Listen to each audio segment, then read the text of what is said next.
안녕하세요. 소쿨 극장의 재미있고도 감동적인 이야기 시간입니다.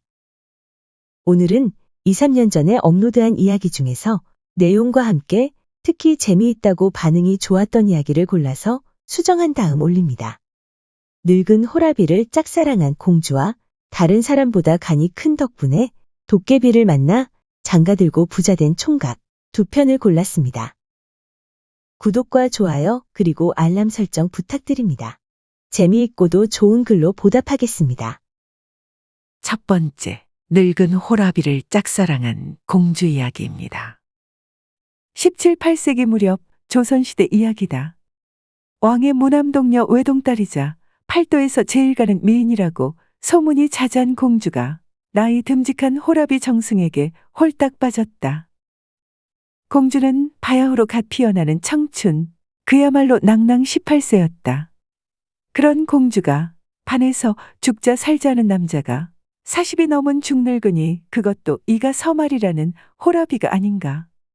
아무리 남자 중심 사회인 조선이라고 하지만 왕의 대를 이을 왕자가 없을 때 공주는 중요한 정치적 인물이 될 수밖에 없다. 그런데 그 상대자가 하필이면 중늙은이 호라비 정승이라 말도 안 되는 일이라고 궁중에서는 난리가 났다. 왕비가 어르고 달래면서 공주를 말리다 못하여 어쩔 수가 없어서 임금에게 알렸다.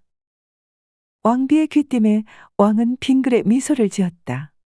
공주의 안목이 제법이다 싶었기 때문이다. 왕의 눈에도 공주가 목매다는 윤비는 나라의 동량지제로서 세상을 구제할 만한 역량을 가진 인물이었다. 왕은 여러 가지 소식통을 통하여 윤빈을 잘 알고 있었다. 그는 태어난 지 이태 만에 이미 글을 읽었고 6살이 되자 사설을 읽고 그 뜻을 풀이할 정도로 영특하여서 세상 사람들로부터 신동 소리를 들었다. 그는 약관의 나이에 문신 등용을 위한 과거에 장원급제하여 주위의 기대가 절대 틀리지 않았음을 증명해 보였다. 젊어서 그는 지방의 수령 생활을 몇 해 했는데 수령 생활하는 동안 그가 가진 모든 역량을 어진 백성들을 먹이고 입히는데 어려운 일을 당한 백성들의 눈물을 닦아주는데 사용하였다. 백성이 누구인가? 자기 이름도 쓸 줄 모르는 무지한 사람이 대부분이지만 선악과 시비는 태생적으로 구분할 줄 아는 어진이들이 바로 백성 아니던가. 그런 백성들이 윤빈이 죽으라 하면 그 자리에서 목을 내밀 정도로 그를 믿고 따랐다. 윤빈이 임기를 마치고 떠날 때면 어느 곳에서건 늙은이 젊은이 할 것 없이 온 고을 백성이 길에 서서 우리 사또님, 우리 사또님. 하면서 울었다. 왕비로부터 공주의 짝사랑 이야기를 들은 그날 저녁, 임금은 생각이 많았다. 공주의 2배를 넘는 나이도 그렇지만 윤빈에 관해서는 두어 가지 미심쩍은 부분이 있었기 때문이다. 호사가들의 입질은 믿을 만한 것이 못 되지만 윤빈이 남자 구실 못한다는 소문이 파다하게 돌고 있었다. 지방에 수령 노릇할 때도 관기와 잠자리를 한 적이 한 번도 없다더라. 천하절색이라고 소문난 기생의 양이 홀라당 벗고 달려드는데도 요동도 하지 않았다더라. 등등. 그것도 문제지만 선왕대에 제주도로 유배를 갔다 왔다는 점도 마음에 거슬렸다. 나중에 죄가 없다고 판명이 났다지만 설마 아니 땐 굴뚝에 연기가 날까. 잠을 설친 임금은 다음 날 윤빈에게 저녁 식사를 같이 하자는 어명을 내렸다. 옛 어른들이 말하길 산에 올라가 봐야 다리 힘을 알고 물속에 들어가 봐야 키가 크고 작음을 안다. 고하였으니 직접 만나 거량해 볼 작정이었다. 식사 후 세상 돌아가는 이야기를 하던 중에 무심한 듯이 임금은 윤빈에게 물었다. 경은 왜 결혼하지 않소? 윤빈이 죄송한 듯이 얼굴을 붉히더니 임금 앞이라 어쩔 수 없었던지 입을 떼기 시작했다. 아닙니다. 결혼했었습니다. 임금이 이상하다는 듯이 캐물었다. 했었습니다라니. 과거형이잖소. 그렇습니다. 아주 젊은 시절에 혼인한 적이 있습니다. 부인은 어디 계시오? 혹시? 예, 그렇습니다. 어쩌다가? 주상전하, 이야기가 아주 깁니다. 임금이 웃으면서 말했다. 괜찮아요. 이야기해 보시오. 선왕 시절의 이야기입니다. 결혼한 지 두어 달 됐을까요? 무시무시한 불행이 저에게 들이닥쳤습니다. 소인을 질시하던 자들이 저에게 누명을 씌워 거짓 고발을 했습니다. 저는 한마디 반론도 제기하지 못하고 유죄 판결을 받고는 멀고 먼 제주도로 유배를 떠나게 되었습니다. 소인이 처에게 이별을 고하자 그녀가 눈물을 흘리며 물었습니다. 서방님, 언제 돌아오실 수 있나요? 소인의 귀양 생활은 기한이 없었죠. 차마 진실을 말할 수가 없어서 얼버무려 대답했습니다. 달걀 하나가 다른 달걀 위에 똑바로 서는 날이 되면 돌아올 것이오. 소신의 말은 결코 돌아올 수 없으며 유배 생활이 소인의 목숨이 다할 때까지 계속될 것이라는 걸 의미했습니다. 하지만 소인의 착하고 단박한 처는 소신의 말을 진실로 받아들였습니다. 제가 떠난 바로 그 순간부터 그녀는 1년 내내 밤낮으로 달걀을 다른 달걀 위에 똑바로 세우기 위해 노력했습니다. 그녀는 예쁘게 옷을 입고 맛있는 음식을 먹거나 집을 깨끗하고 편안하게 하는 데에는 조금도 관심을 기울이지 않았습니다. 하루 한 끼, 점심 무렵에 약을 먹는 것처럼 한술 뜨고는 달걀 위에 달걀을 세우기 위해 매일 노력했습니다. 아내의 어머니와 아버지, 그리고 시집의 식구들 모두 그녀의 마음을 돌릴 수 없었습니다. 마침내 그녀는 혼자 남게 되었고 주위 사람들로부터 미친 여자 취급까지 받게 되었습니다. 열중에서 듣고 있던 임금이 입을 하아 하고 벌리고 있는데 어디선가 아 하고 나지막한 한숨소리가 들렸다. 공주와 왕후가 기둥 뒤에서 귀를 쫑긋하고는 듣고 있는 것 같았다. 그 소리를 못 들었는지 듣고도 모르는 척하는 건지 윤비는 이야기를 이어갔다. 이렇게 해서 어느덧 5년의 세월이 지났습니다. 어느 날 달밝은 밤에 암행어사가 저희 고을에 행차했습니다. 어사는 지붕은 썩어 문드러지고 대문도 다 부서져가는 소인의 집 앞을 지나가고 있었습니다. 바로 그때 어사는 어떤 여인이 크게 외치는 소리를 들었습니다. 어사는 여인의 울부짖음에 어떤 연유가 있으리라 생각하여 집으로 들어가서 몰래 엿보았습니다.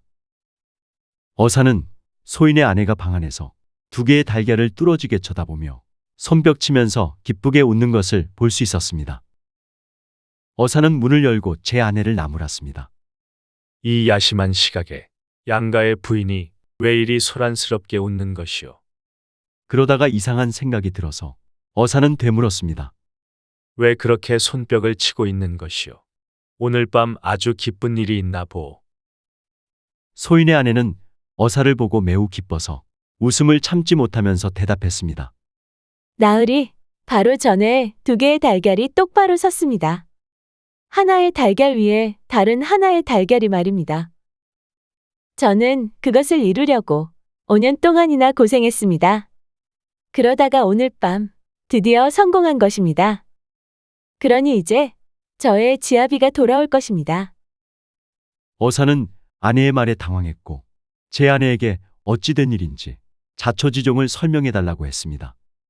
그래서 소인의 아내는 제가 무고죄로 제주도로 귀양 간 사연과 함께 제가 떠나면서 아내에게 했던 약속을 말했습니다. 어사는 제 아내의 끈기 있는 노력과 헌신적인 사랑, 그리고 그녀의 불행한 삶과 극심한 고통에 대해서 깊이 감동하였습니다. 그래서 어사는 선왕에게 가서 처와 저의 사연을 이야기했고 소인이 유배에서 풀려날 수 있도록 탄원했습니다.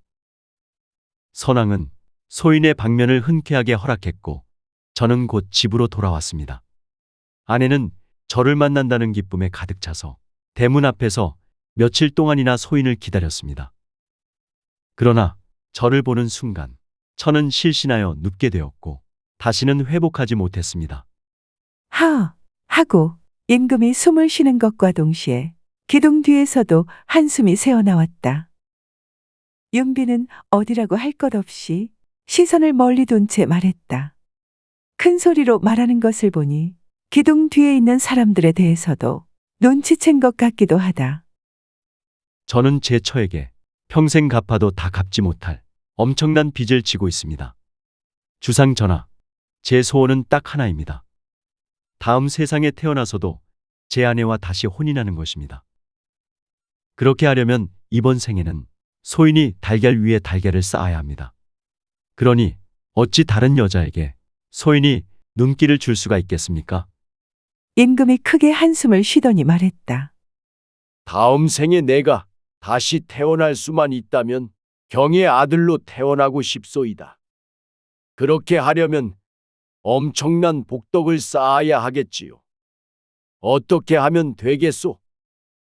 다리를 절거나 머리가 반백인 자가 길에서 등에 짐을 지거나 머리에 이지 않게 하고 나이 70 넘은 노인이 비단 옷을 입고 때때로 고기를 먹으며 어진 백성들이 흉년에는 배를 줄이지 않고 겨울에도 얼어 죽지 않도록 잘 갈무리하여 사람들의 눈에서 피눈물이 나지 않도록만 하면 됩니다.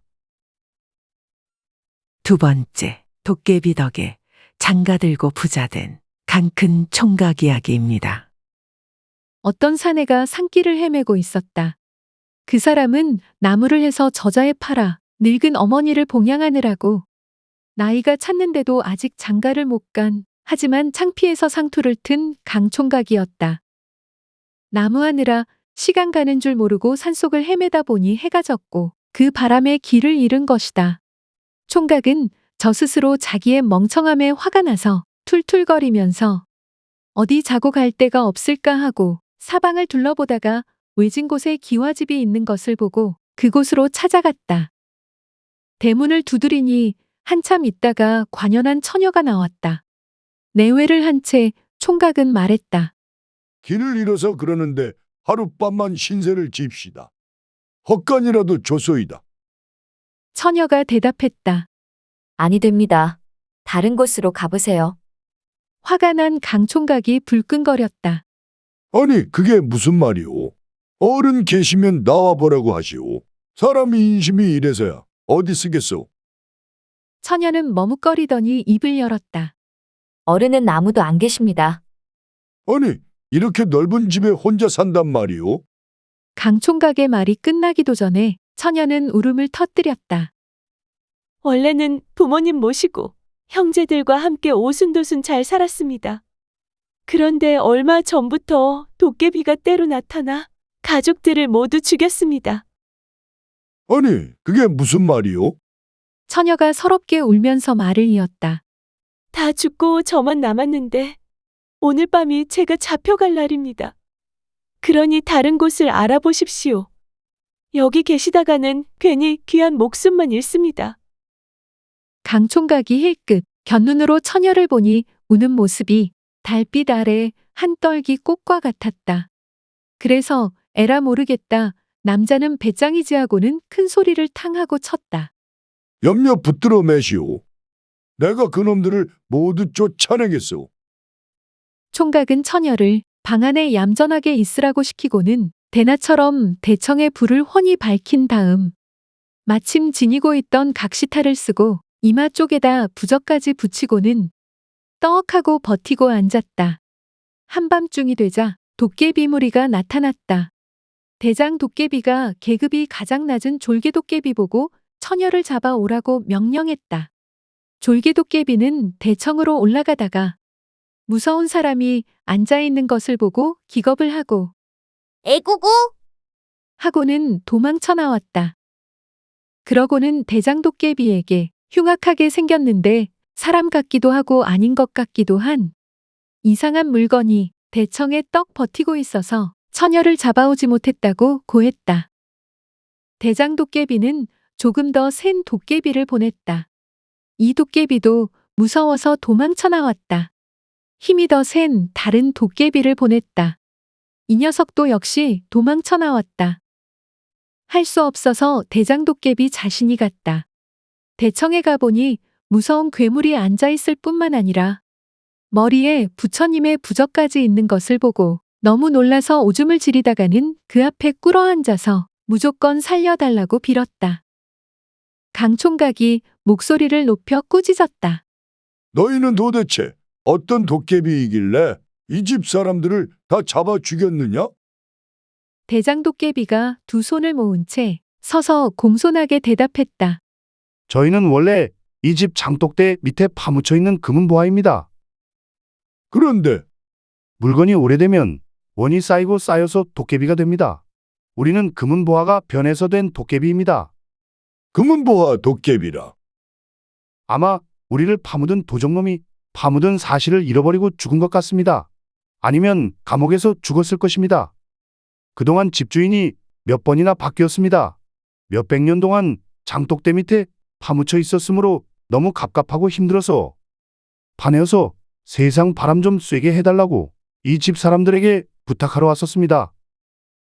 아니면 우리를 파내어 팔아서는 기름진 논밭을 사서 부자가 되라고 부탁하러 왔습니다. 우리는 여기저기 팔려 다니면서 여러 사람의 손길을 타는 것이 좋습니다. 무엇이라고? 그런데 우리가 나타날 때마다 이 집 사람들은 우리를 보자마자 기절해서 죽고 또 죽고 했습니다. 그런 일이 있었구나. 대장님이 우리의 소원을 들어주시면 다시는 나타나지 않겠습니다. 우리는 200년에 한 번만 바람 쐬면 됩니다. 그러니 사람 죽는 일이 다시는 없을 것입니다. 알았다. 내일 아침 해가 뜨는 대로 너희의 소원을 들어주마. 걱정하지 말고 가거라.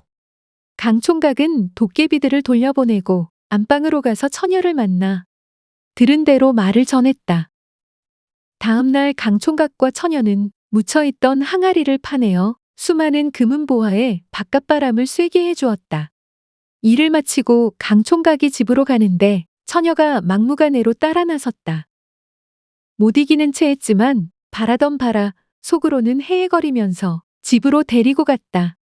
노모에게 인사를 시킨 다음 정식으로 예를 갖추어 두 사람은 결혼했다. 그런 다음 어머니를 모시고 처녀가 살던 집으로 이사갔다. 금은보화를 꺼내 팔아서 논밭을 장만하고는 아들, 딸을 9남매나 낳으면서 검은 머리가 팥뿌리가 되도록 잘 먹고 잘 살았다고 전한다. 용어풀이, 참고문헌 그리고 자료 출처는 명기만 하고 따로 읽지는 않겠습니다.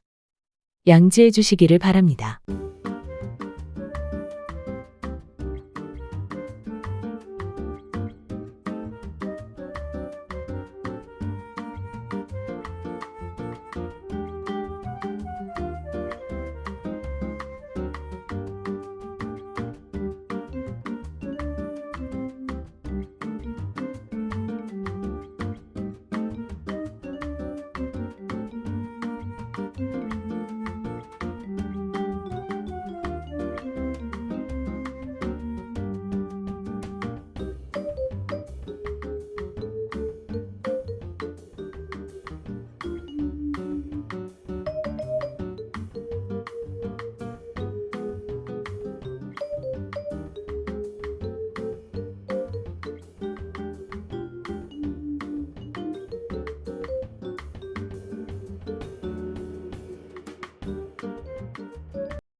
들어주셔서 고맙습니다.